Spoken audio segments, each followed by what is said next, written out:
In this video, we'll explore a new feature in Control that allows the use of Active Directory groups for administrator roles.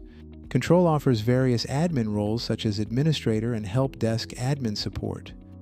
With this update, you can now assign an AD group to a specific admin role. To use this user management feature, contact Workspot to enable it in your Control environment. Note that the Enterprise Connector must be version 5.4.0 or higher. Let's add AD groups in Control for different admin roles.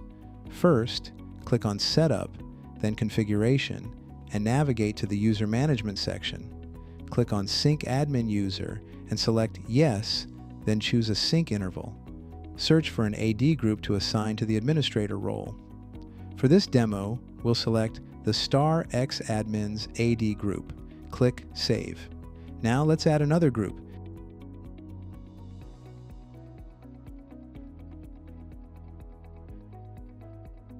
If you encounter a validation error stating that the AD group must have at least one user, ensure the group is populated before proceeding.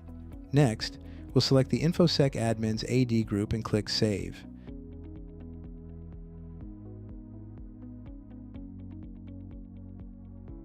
To sync users immediately, click Sync Now. Within a few minutes, the users should be added to Control. You can monitor the addition of users in the events log. Once completed, you'll see users assigned to their respective admin roles, such as InfoSec Admin and Administrator. Next, let's see what happens when we replace one admin AD group with another in Control.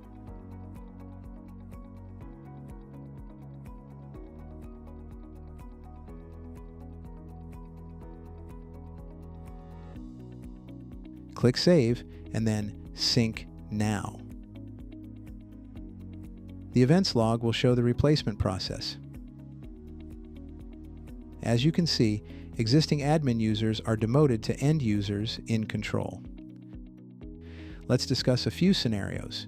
Deleting a synced user in Control is allowed, but the user will be recreated as an admin in the next sync interval. To permanently delete a user, remove them from the AD group.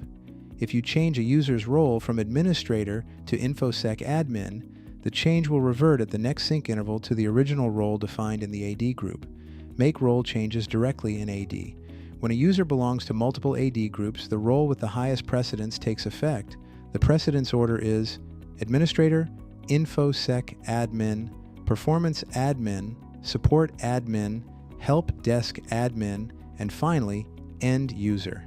To conclude, any user management operations performed when this feature is enabled in Control should be handled in AD. Adding or removing users, as well as role changes, should be done within AD groups.